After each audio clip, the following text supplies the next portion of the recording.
This episode is sponsored by Humanity, the full-service marketing agency that was built for changemakers. We believe that bold ideas can shift culture and can shape the future. It's why we work with founders and innovators and leaders to amplify their bold visions and turn their purpose into impact. Through strategy, behavioral science, and storytelling, we help organizations bring clarity to who they are, what they stand for, and how they connect with the world. We're here to help changemakers like you build what's next. Learn more at humanityagency.com. So welcome everybody. My name is Mark Harrison, and this is season 2 of the Sponsorship X podcast. And if you've been watching or listening along, you know that season 2 is all about changemakers. And today we're going around the world to talk to a changemaker that I had the good fortune of meeting several years ago when he was in his past role. And I really want to talk to him today because he is a changemaker. He works with changemakers. He's working with changemaking brands. So please welcome Justin to the stage. Hey, Justin, how are you? Hey, I'm good. Really happy to be here. So thank you for having me. It's a pleasure to be on, Mark. And yeah, I was thinking back to when we first met back at CES. Remember, we're recording this. I won't tell everybody. Our children will hear this. We had a really good meeting. Yeah. We had a great lunch. We obviously had a good night. We had a good few drinks as well. But, when in Vegas, right? When in Vegas.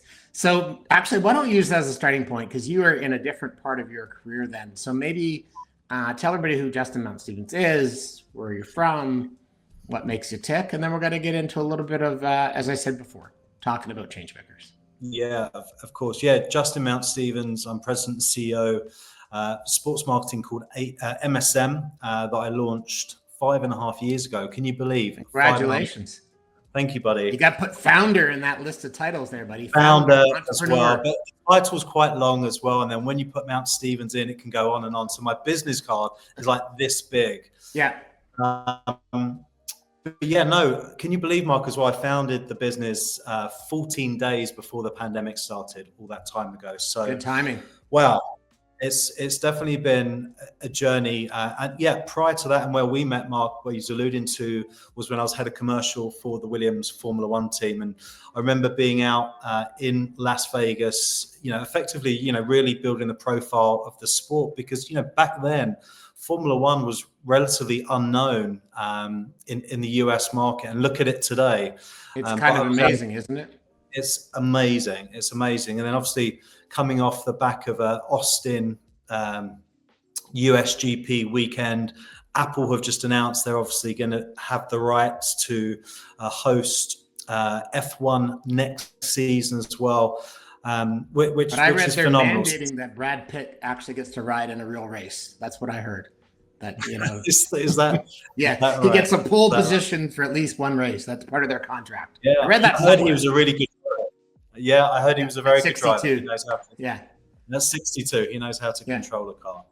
But no, my journey prior. I mean, I was in Formula One for close to 5 years. It was excellent. I mean, it really was excellent. And prior to that, I had a background. I was head of automotive at eBay here in the UK, and then prior to that, a media background. But I think, Mark, I may have told you the story before, but it was really, Abu Dhabi 2019. I remember the year well because I think I'd done 14 races that year for Williams. We were bottom of the championship. So selling sponsorship for the team was very, very difficult. And, being at places like CES, trying to convince tech brands to integrate their technology into a car that was bottom of the championship was challenging. The business was fantastic. Williams obviously had a really rich history. But anyway, going back to Abu Dhabi, I kind of had my light bulb moment. I just thought there's a lot of good agencies in the paddock, but I thought there was a gap in the market for me to really launch MSM. So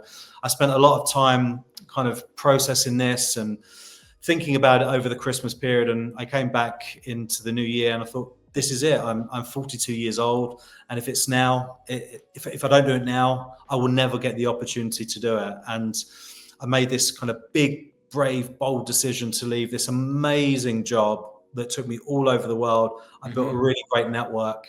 So I took the plunge, I did it. And as I said, within kind of 14 days of launching the business, the pandemic was upon us. And I thought, my goodness, what on earth have I just done? But I guess fortune favors the brave. The industry of sport is, very good. The business side of sport, the people in it have been very good to me. And, here we are 5.5 years later with a really big team. And, we're going great guns. Congratulations. And I love your point about, fortune favors the bold. And fortunately, you were in the sport business, and the sports industry was one of the things that somewhat kept going, right? We looked at all sorts of different ways to stage cricket matches and stage tennis matches and stage F1 races and stage basketball and bubbles. And so, in an odd way, it's not like you had opened up a shopping mall, right? So in an odd way, you were fortunate. Yeah. But I want to go back. You made a comment about being 42 and it was now or never. Take a moment and just reflect before you share with our audience, because there are people out there who are saying, when is mine now or never? So dimensionalize it for me. Imagine you had a sheet of paper and you put a line down the middle and you were the pros and cons. Take us back to that moment. Yeah. I guess, my ambition in life, I've always been a very ambitious person. I mean, I remember my first job working for a bank here in the city in London. I remember borrowing my dad's suit. It was 10 times too big for me. And, honestly, Mark, I always wanted to do my own thing, launch my own business. And, I think over time you get promoted, you do different jobs, you work in different cultures, environments. But the moment just felt right.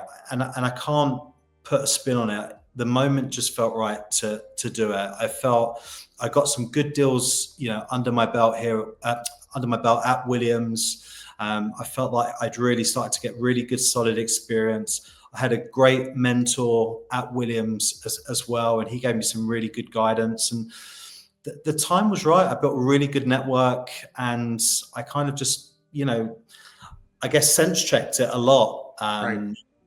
Over the last part of that 2019 period. And it just felt right, but then obviously when this pandemic happened, I thought, no, what have I done? It wasn't the gut feeling. What have I done? But, honestly, Mark, yourself, running a business, there's highs and lows.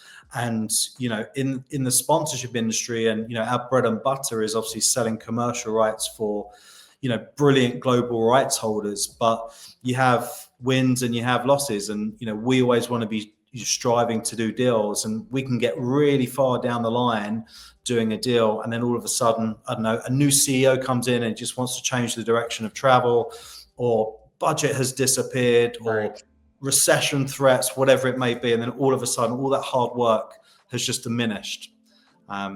So definite ups and downs, but that was a very long way of answering your question. No, it was what I wanted, actually. So I appreciate that. No. And in that now or never moment, you also mentioned the backdrop for you was, yes, there are lots of great organizations out there doing lots of great work. But what were the opportunities that you saw in the market 5.5 years ago?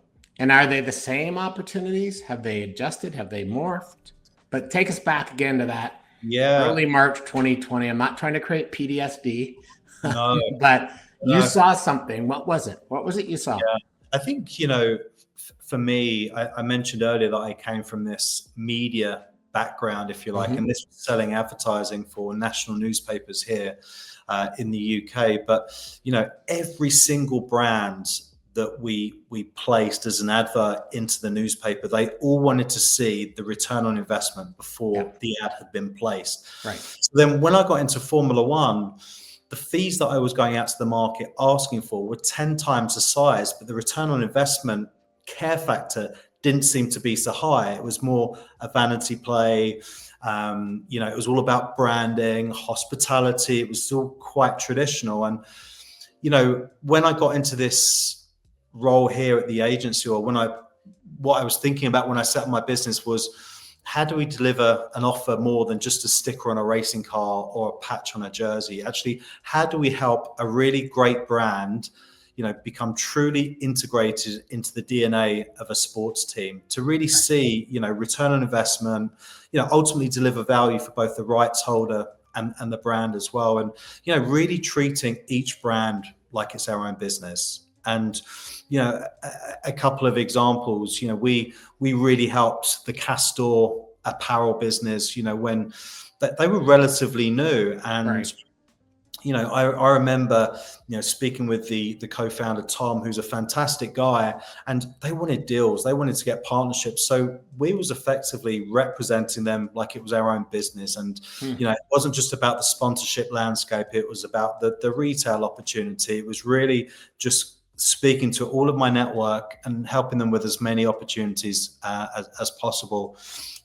Same example now, we're working with Sports Illustrated and their ticketing platform, who are owned by the Authentic Brands Group. And the brief from CEO David, who's an incredible guy, is, Justin, we really want to increase our market share in European sport. So that was the brief. And we have been living and breathing his brand, for the last 12 months. And, just some of the partnerships that are now coming to fruition are just incredible. They've just announced a great deal with Tottenham as well, and which wasn't our deal, unfortunately, but they're the kind of opportunities that are about to be announced. There were two things you mentioned when you're talking about Castor. One was that you treated it like your own business. And the second was you talked about your network. And you and I work in an industry where, for better or for worse, probably our number one asset is our network. 100%. Right? We might want to talk about being strategic and different and this and that. But ultimately, people trust Justin, they're going to take your call. Right? And that spans every role you've had, even from wearing that baggy suit of your father's. It really is. I mean, listen, Mark, we're hustling, we're networking all the time. I mean, really admire you a lot as well. I saw you at probably a lot of events in that first year that we met, and we're out networking, planting seeds, more than anything, and it takes time. And people always say, it's all about timing, right place, right time, but you've got to put yourself in that environment in the first place, to be able to gain that status, if you like. And, I have a brilliant team here, and we have this incredible, my sales guys have this incredible ability to unearth opportunities with huge brands, all over the world. And, whether it's through LinkedIn outreach, whether it's through email outreach, but events, these guys go to so many events, their car events, their world travel markets, their, tech events, whatever they may be, but they are always out, effectively going to try and meet the people. Planting those seeds. Exactly. And the other part that I mentioned that you had said was treating it like your own business. Yeah. It can be a bit of a cliche. But I believe in it. So take us like very granularly. If you're talking to somebody who's 25 or 30, how do you treat a client's business like it's yours? And what does that really mean? Yeah, I think, look, it's, we represent premium rights holders. We represent, huge brands. And, I was taught, and this was really reinforced at Williams, we're going out to market asking people for an awful lot of money. So it has to be done properly. It has to be, we're representing organizations. So anything that we say into market, whatever goes into market, has to be really well thought through, really well considered. We have to really be educated on the brand and the rights holder before we go to market as well. We can't half-ass anything, Mark. It's got to be done, properly. We generally insist on meeting a good number of the team before we're ready to go to market. And we try and qualify absolutely everything again before we go to market. But we always work very hard to do things in the right way. And Mark, we're not CAA, we're not IMG or a big agency like these guys. So we're still a small agency, but massively growing. So reputation for us is absolutely everything. So if we fail, like one kind of failed attempt, everybody hears about it, and it's difficult to come back from that.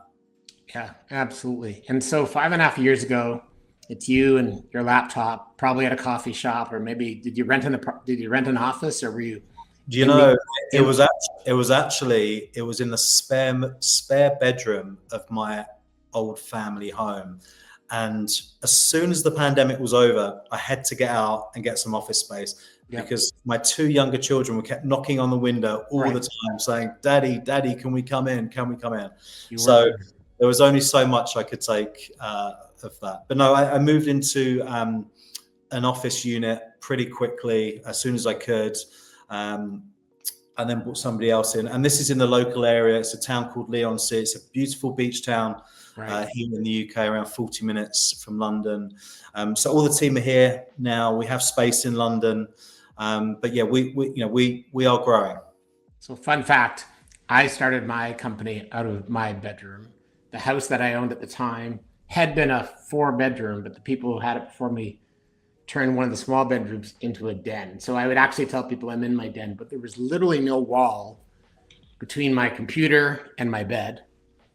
And the first woman I went to hire, her name was Kim. And I guess I was a bit nervous hiring, and it sort of slipped out that, my office was in my bedroom. And she didn't take the role, held on to that little nugget, and she ended up being a keynote speaker at one of my conferences years ago, and decided that was a good story to share with 200 people with all good humor. But it is something bizarre when you're working from home. Mark, I had to get out. Yeah.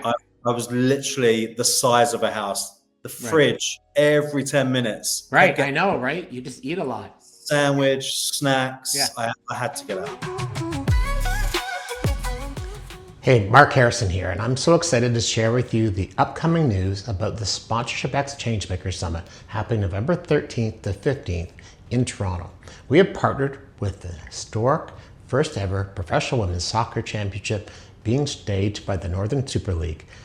That means every one of our delegates is going to be attending the NSL final on Saturday, November 15th at BMO Field. In addition, you're going to get 2 days of amazing content. Keynotes, workshops, panels, engaging opportunities to work together, led by speakers and facilitators from across North America. We're going to have some fun. We're going to have a small side football tournament. We're going to see some documentaries. We're going to eat and drink and celebrate together. And we're going to raise $20,000 in honor of Sponsorship X's 20th anniversary for Park Street Education. If you're a changemaker, you want to learn more about how to be a changemaker, the Sponsorship X Changemaker Summit is for you. www.sponsorshipx.com. Okay, so you just gave me a world-class segue. So you were Fatty Cakes 3 years ago. Did you just finish your first marathon? Did I read that correctly? Well, it was my second. Your second, but you crushed it, like 3:26 or something. I did. Thank you. Holy smokes! What were you running from? Like, was there a dog, a Scotland Yard, like slow horses? It was happy hour at the local pub, actually. Oh, okay. Yeah. I'm like, man, this guy's sprinting. That's not a marathon. Yeah. No, it was a really proud moment. I competed in London this year. Congrats. Thank you, buddy. I got a PB of about 5 minutes. My first marathon was back in 23. Yep. In Brighton. But honestly, the crowd carried me. It was the best atmosphere I've ever experienced in my entire life. I mean, it was just unbelievable. It just felt like the whole city of London had come out to cheer on all of these runners, and it was very, very, very special. I've really, I know where you're going with the question, and I've really got into my fitness, really since I've become a business owner, and I've competed in high rocks. In fact, I've done a high rocks in Hamburg just a few weeks ago, which was just phenomenal. But super cool. And that's where their world headquarters is, isn't it? That is. Yeah. That is. Yeah. So that was really, really good fun. But funny enough, it actually come from Williams, this kind of mentality around healthy body, healthy mind. And right. I remember back in 2016, actually, I was pitching really hard to a lot of these kind of Under Armour, Nike type brands, because there was a real story to tell in Formula One around human performance. Because honestly, everyone is obsessed with the car, and all we had was data on the car, but we didn't actually have any data on the drivers or the pit crew. And our pit crew, they were fantastic. They're going to hate me if they ever listen to this, but back in like 2015, 2016, they were overweight. I mean, I saw them. Now I'm going to tag them all. Yeah, I saw them in the bar. I saw them in the bar, like on the Saturday night before race day. You're just like, oh my Lord. A few pints, and I'm like, oh God. No, guys, Sunday night. But they're obviously going to all of these, faraway race destinations as well. So like lack of sleep, dietary requirements, and then we had this great lady. Her name's Gemma Fisher, who was head of human performance. She really knocked them into touch, and got them fit, got them healthy, tracked their dietary requirements. Really got them in good physical condition. Right. And in Baku that year, Williams actually broke a record for the fastest pit stop in history. Super cool. Which I want to say was like 1.92 seconds. Red Bull have since broke it, but it just goes to show. So, and ironically, Frank Williams, the founder of the Williams, business, before he had his awful accident, he was a big runner. I mean, he was a big long distance runner, and he used to use that time to really switch off from F1 and really focus on himself and health, again, healthy body, healthy mind. And I was going to ask you, is running for you a coping, like mental health stabilizing, or is it your idea time? Like what some people, like there's some people are like, this is where I go to get away, and some people are like, this is where I go to think. Yeah, it's a bit of both, Mark. Okay. Honestly, I love the buzz from it after. I love the good endorphins that come through, and absolutely, I get some good ideas from it. But also, Mark, I know it sounds really stupid, but I sometimes take calls while I'm running because I'm just a bit more. I'm away from the office, and it just works for me. And just watch where you're going. Absolutely, I have to watch where I'm going, because I find I'm walking on the sidewalk if I'm on a call. The odds are pretty high that I do. I don't know if you've ever heard of the curb hurdles. They're not quite an Olympic sport, but I end up tripping over the curb hurdles instead of Brilliant. Well, that's amazing, and interesting. Back to your point on the pit crew and the drivers themselves, because I would suggest that some people that don't understand F1 take the humans for granted. They do. And I was obsessed with Under Armour, and I was obsessed with what they were doing for their category as well. And I think, I remember reading Kevin Plank was sitting in his car, and he said, like, this is crazy. I know more about my car than I do my actual body. And, that's when they then went into the kind of the Fitbit acquisition piece, and they launched their kind of digital elements. So, I just think that there's a lot from that, and there's obviously so many kind of ways that you can get data now on your health and your body. And we have a gym just around the corner here in Leigh-on-Sea. All the guys use it at the gym. They all love it. I mean, they've competed in their own marathons. And how big's your team now? What are you looking at? What's the roster? There's 10 of us. Amazing. Now I will tell you this. Here's my journey as an entrepreneur in a sentence. Under 10, you're a family. 10 to 20, you're a bunch of high school mates. 20 to 50 sucks balls. Okay. Like all of a sudden you get cliques and you get wars, and people find out how much this person made and that person. I don't care if they're here. You're just like, I want to go back to. So you're in that beautiful sweet spot, Yeah, I'd like to think so. Look, we've definitely had our learnings. Yeah. As a business and as a small business, I've learned very quickly we have to be agile. We have to be able to make a decision really quickly if we have to, but not being too locked into certain elements. So just having that flexibility, So I've learned that the hard way. Don't get me wrong. And honestly, Mark, 20 to 50 does suck balls. I can see it. Yeah. But it's definitely a dream for me. I love. So what is the dream? Tell me the dream. What is the dream? We're now over 50, by the way, so we're not sucking balls anymore. You're amazing. Congratulations to you. What is your dream? My dream is to keep doing what we're doing. Yeah. I want to grow. I want to continue to work with really great rights holders. really good brands. And how big? Give me a number. I would say between 20 and 50, but geographically, like I want to come to the US. I really want to come to the Come US. to Canada instead, but I just insulted all my American viewers. I would love to do the US. Like I went to school in the US. I've done a lot of business in the US. Remind me where you went. I was in Scottsdale, Arizona. Okay. I was in high school there, and then I came back to do university here Right. in the UK. But I love the US market. I mean, I was in Miami just last week, and we have a great culture here and a great market here in the UK. And I work with some of the most incredible people I've ever worked with in the industry. But I love that US North American vibe.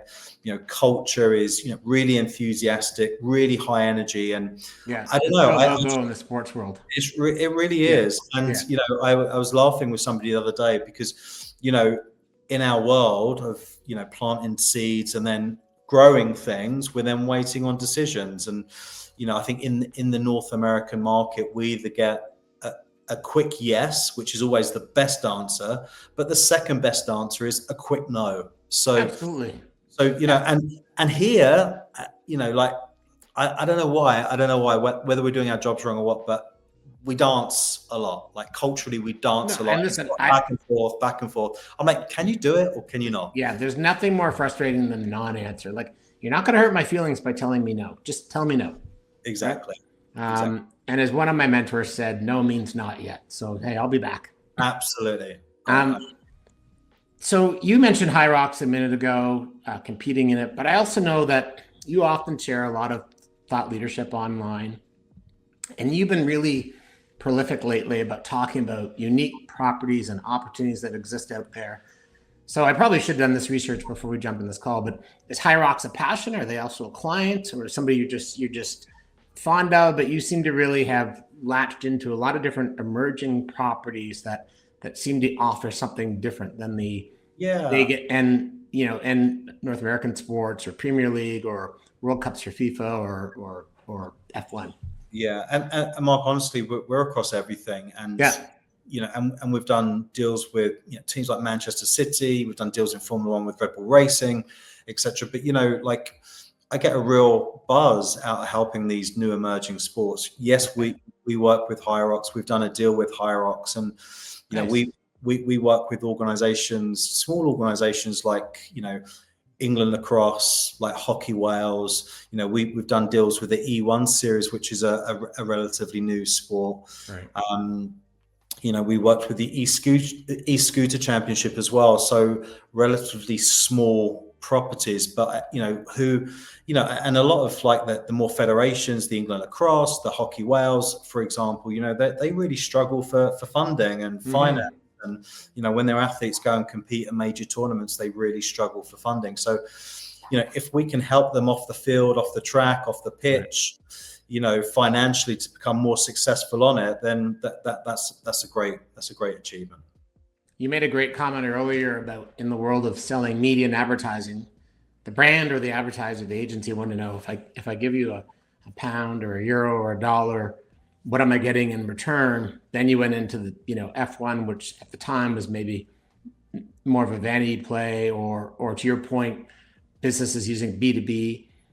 Now that you're working with this entire gamut of properties, what are the ways that with a small property, a brand or business can achieve ROI?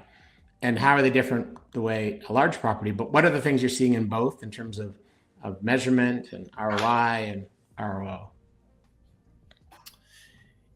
Just repeat the question again, Mark. Sorry. Just maybe share with us. Hi, baby dog.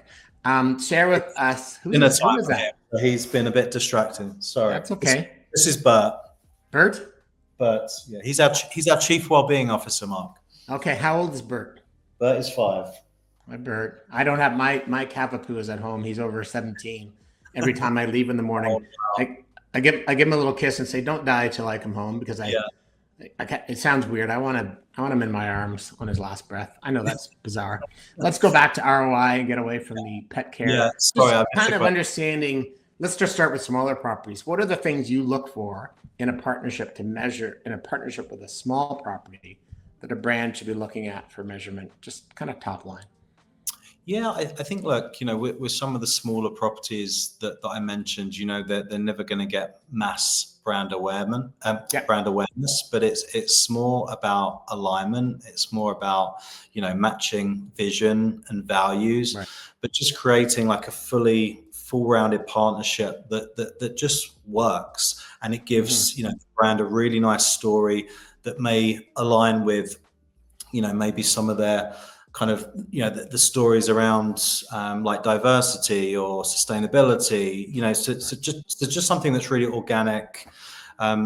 Like I said, a lot of the smaller properties that we represent, that they're probably not on the stage where they're going to deliver huge return on investment, brand awareness results, because they might not have that media coverage. But this is about building partnerships, telling stories. Love it. We started this off talking about changemakers, and you're a changemaker, and you mentioned some different people in your journeys and brands that you work with. Just off the top of your head, are there a couple other folks out there? If I'm an industry person, I'm eager to understand who's out there and who's doing things differently. Any changemakers that in your orbit, in your network, in your circles, you'd want to give a shout out for? Who are they? Why? Yeah. I mean, look, I got this question in advance. I will tell your audience now. And, honestly, it's been really difficult to answer because less with working with a lot of very talented people in this industry. So if you name two, the other 22 will be on your case. Yeah, exactly. Yeah. But look, I'm happy to name, I mean, like, as I mentioned earlier, we've been working with, Sports Illustrated and directly with the CEO, a guy called David Lane, who's based in New York. But, he's just, again, like, so infectious, the energy that you get from working with him. He's very charismatic. Even if we, come to him and say, sorry, there's no deal, he still remains really focused, really positive. And, he's just always on. He's always energized. He comes over to the UK fairly often. I'm setting him meetings and we're going from place to place. And I remember we was in a taxi coming back from Tottenham actually just the other week, and we was full on all day. And this was like, remembering the objective, he wants us to find him new partnerships in sport. Right. And then he just turns to me and he says, Justin, I'm going for a 50 million fundraiser. Do you know anybody that has some money? So I'm like, he's doing this CEO job. He's literally doing all of these partnerships with me. He's fundraising. So the guy is just, I mean, he's incredible. Really, really incredible. So, he's been a breath of fresh air. You know what I love about that story? I think sometimes you and I were talking earlier about the value of our network. I probably should qualify. That isn't really our only asset. One is leadership. And what you actually describe is, in my mind, leadership, which is, some people believe that leadership is about making a great speech or whipping up a PowerPoint with some video that they saw that they think nobody else has seen. Meanwhile, we all have the same internet, so we've probably seen it.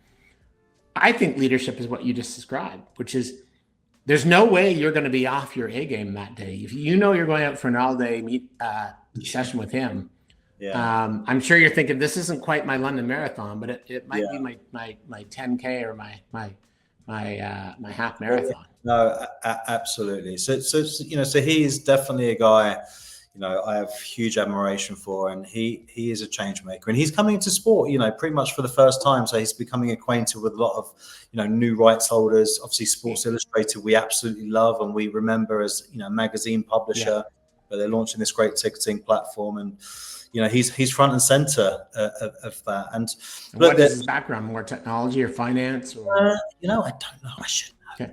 All right. Well, we'll find out. Yeah. Okay. All right. We'll put that in the notes for people.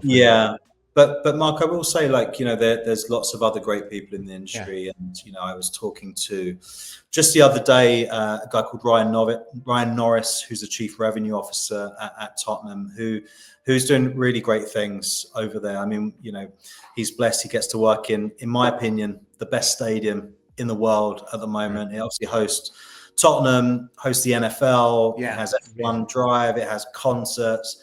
And, he's just done a really good job of bringing some really great brands into that environment, if you like. And they've just launched this new initiative called the Collective, where they're effectively selling parts of the stadium to global brands, something that's obviously very common in the North American market, if you like. So no, he's a great operator. I'm really very impressed with what he's doing. But Amazing. There's probably 30 other people that I could name. We'll make that the next podcast. Well, listen, I want to give you a chance to add anything you want to share here, but I think what I'm so excited about listening to you today and can't wait to put this out, there's a lot of folks out there that want to take that plunge. I'm an entrepreneurial groupie. I love entrepreneurs. It's the first 2 years are brutal. It never necessarily gets easier, but you made it 5.5. So kudos to you.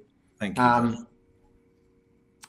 What I don't want to even call it advice, but what would you say to that entrepreneur that's making that now or never decision, or that entrepreneur is like, oh, I don't know if I want to go now because this is happening in the world or that's happening in the world. I learned a term this week called it rhymes with scarcity. It's precarity, where we're living in this world where everyone feels everything's precarious now.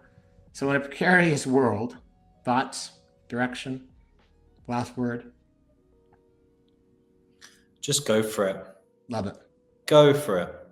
Don't give up on your dreams. And the thing that really scares me, Mark, is just the thought of going through this very short life that we have, not trying stuff that you really want to try. Mm-hmm. And if you go for it, you try it and you give it your best and it fails, so what? At least you can say you've tried. That's the win. But that's it. And with my sales guys, I always say, like, never give up, because for us here, we'll probably get 99 no's before we get a yes. Right. And as you said, it's a not yet. Yeah. But it's just don't give up. Don't give up. And that yes makes it all worthwhile. Well, thank you. Go for it. Don't give up. I can't wait to hear where you crush your next marathon. I think I'm done. I think I'm done. I might do one more. I'm not sure. All right, we'll get the 3-pack. But thank you so much for being with us today. Pleasure. Great having this conversation. Thanks, buddy. Take care.